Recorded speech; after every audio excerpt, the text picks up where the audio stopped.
All right, Mr. Little here, bringing you another cram video. Focus of this one going to be on sensation and perception, which is an interesting unit. It's not an overwhelming percentage of your AP exam. It's about 6 to 8%. I do quite often see an S&P or sensation and perception term come up on an FRQ, but this was both globally and in particular among our students at Verona, the unit that we struggled on the most in our last AP test. So this video should be very important for you to, if you had me first semester, maybe remind or refresh you on some of these terms, but for anyone just to get kind of everything in one place. Again, don't exclusively depend on this video. Make sure you're practicing, make sure you're using additional resources, but hopefully this should be helpful just as a gloss over of everything. But kind of starting from the top here, when we talk about sensation and perception, we first want to remember that those two terms don't mean the same thing. Sensation, and I really like this image down here, sensation is the process in which we take information in through our sensory organs.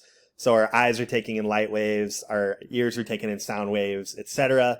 And then perception is our brain receiving that information through our sensory organs, taking it, organizing it, interpreting it, making sense of it, and creating the experience that's in front of you. So as you listen to me talk right now, the sensation process are the sound waves from my vocal cords or the recording of my vocal cords going in through your ears. The perception part is your brain taking that information, organizing it into language and meaningful words that you can make sense of.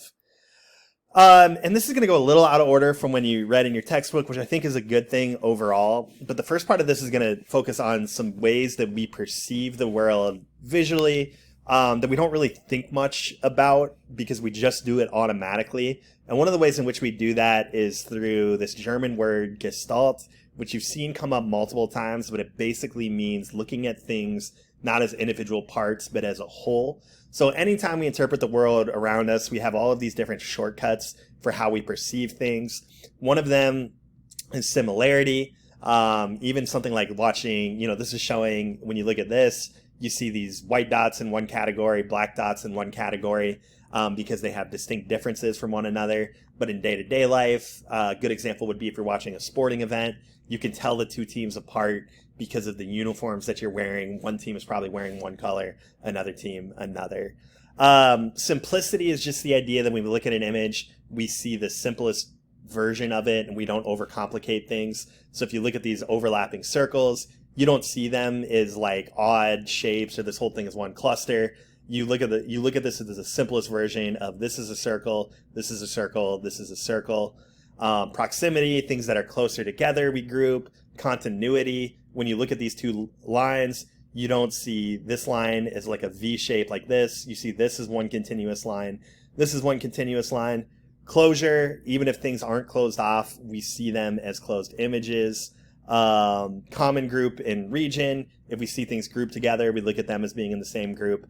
And then figure ground is one I've seen come up a few times. It's just that idea that if you look at any object, you can discern what is in the foreground versus what is in the background, and what's shown here is something that tricks your brain on that, where you can either see, in both of these images, you can see a vase, or you can see two people looking at each other, but you can't see both of those at the same time. You have to switch back and forth because your brain processes one of them as being in the foreground or one of them as being in the background.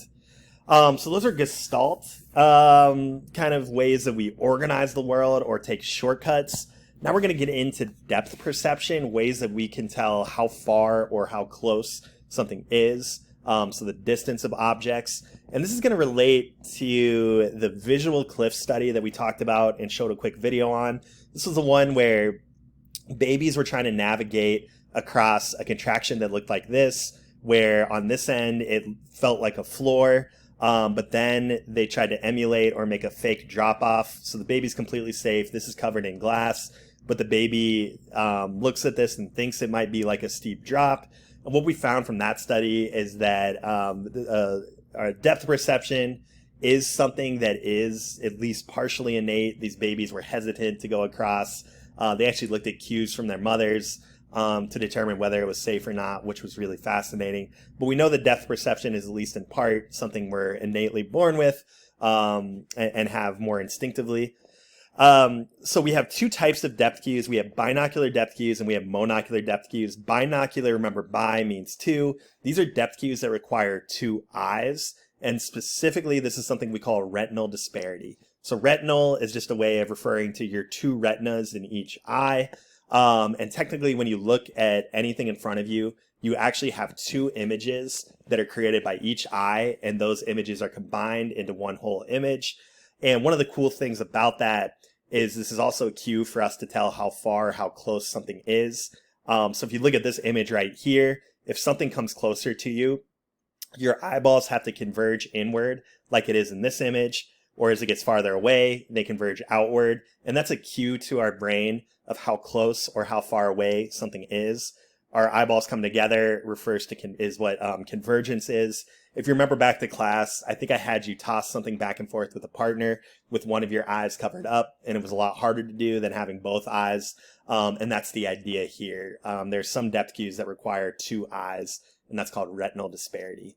Monocular cues, then, I'm not going to exhaustively talk through these, but this is when, if you look at a picture, for example, these are different cues that you wouldn't technically need two eyes for, but tell you how far away something is. So linear perspective, for example, are those two lines converging.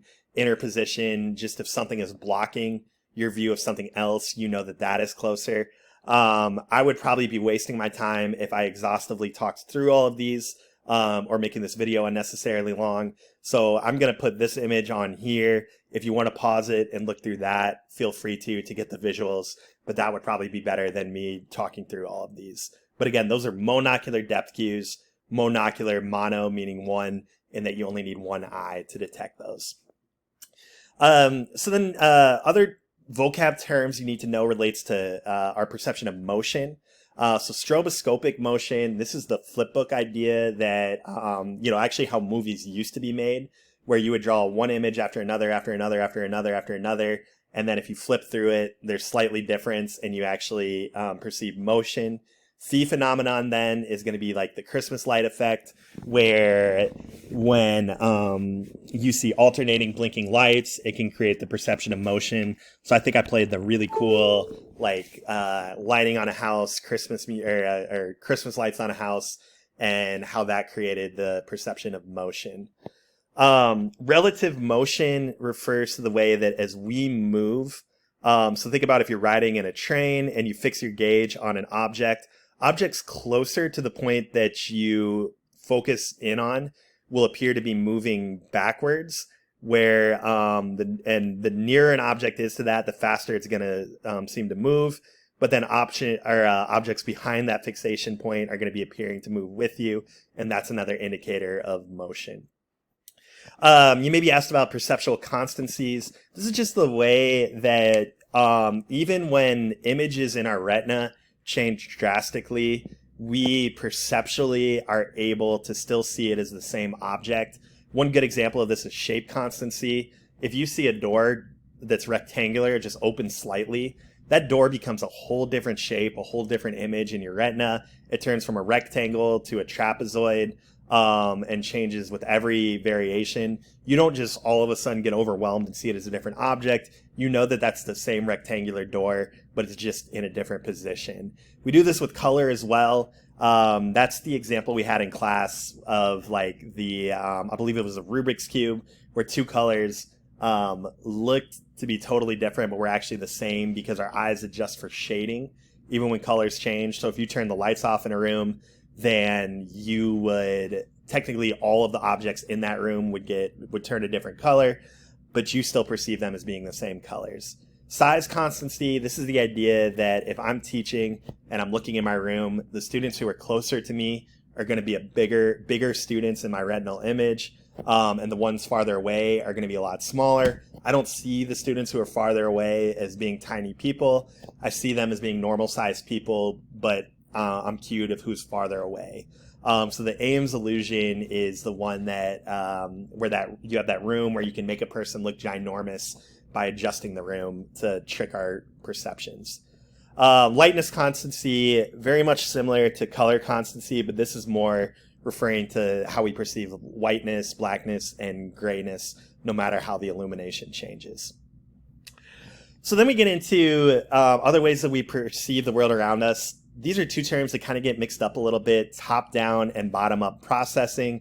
Top-down processing is when we process information and it's guided by higher level mental processes. So we start with our concept of what we expect an object to be. We use our expectations, we use our previous experience, and then we perceive the details after that. So facial recognition is a good example of something we do top-down processing with.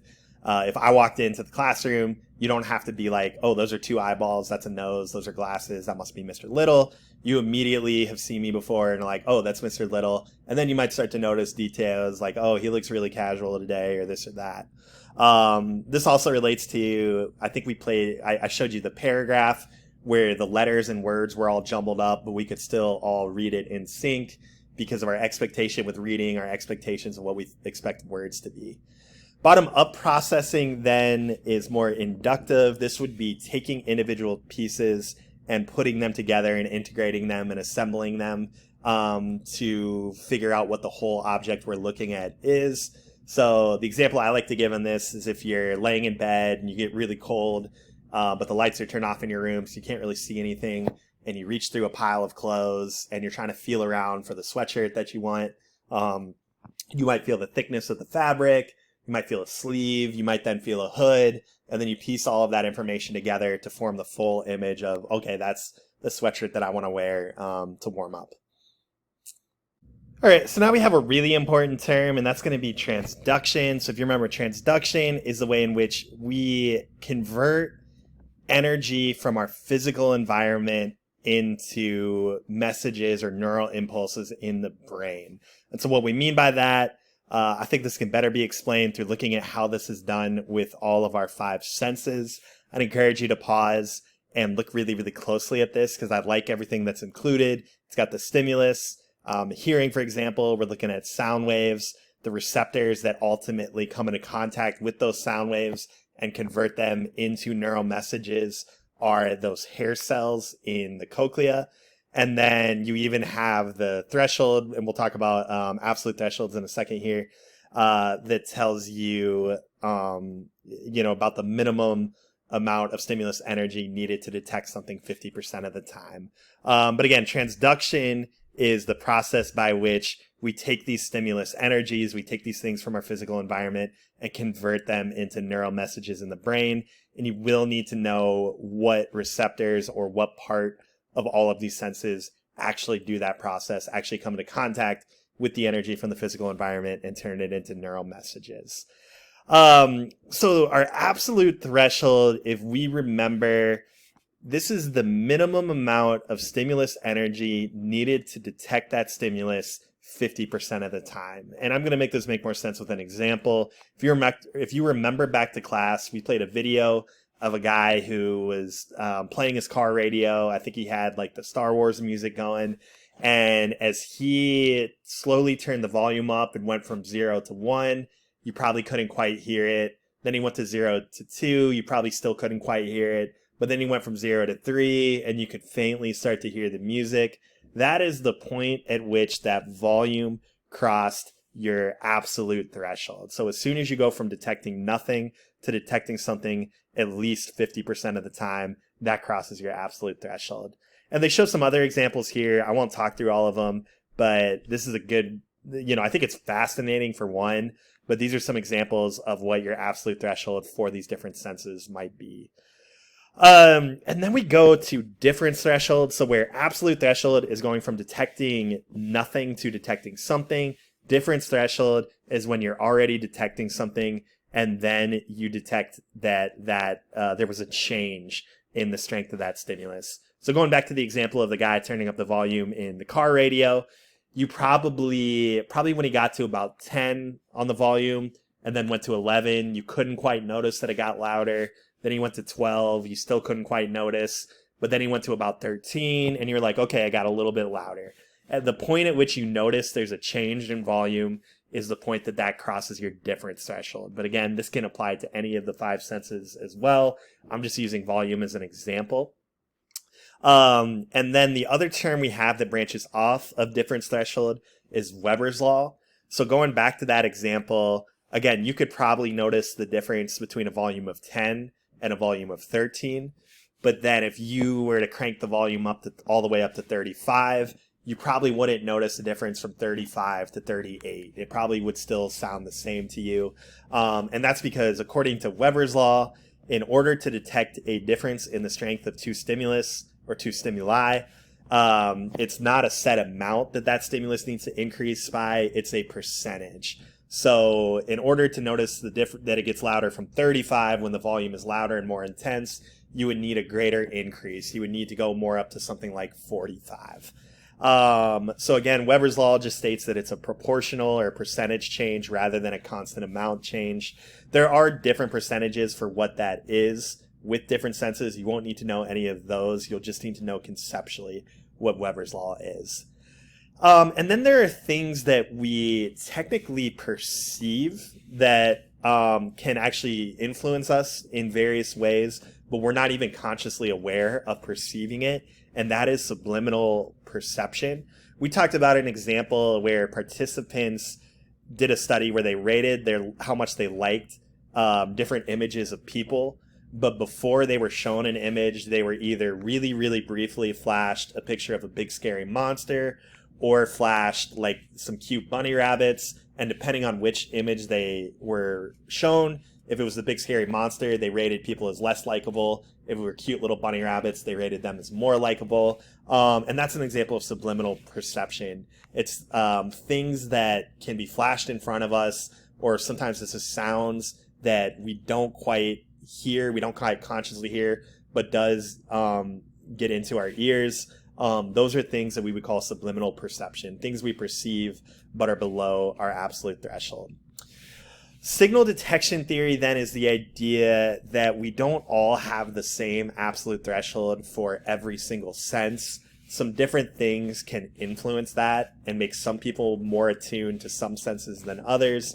A good example of this might be a firefighter would be more attuned to the smell of smoke than the average person because it's part of their job, it's part of their experience. Parents of newborn children would be more attuned to the sounds of children crying because of their experience, because of their motivations, particularly their own child. So signal detection theory is just the idea that some people are more likely to sense some things than others. And then the term I'll wrap this video up with is sensory adaptation. There's a lot of great examples here that you can read through, and I think the description right here is pretty straightforward, but this is just the idea that if you're constantly immersed in some kind of stimulus, you're going to just kind of get used to it. So it's the idea that when the lights turn off in my classroom, it may seem dark at first, you may not be able to read what's in front of you, but then your eyes adjust and you can start to read. Or when you jump into a cold swimming pool, over time it gets warmer and warmer and you get more accustomed to it, because as you're immersed in that sensation, you start to ignore it altogether. All right, this has already gone a little longer than I would have liked. I'm going to try to wrap this up in one more video, but I'm going to wrap up part 1 right here, and we will see you in a little bit.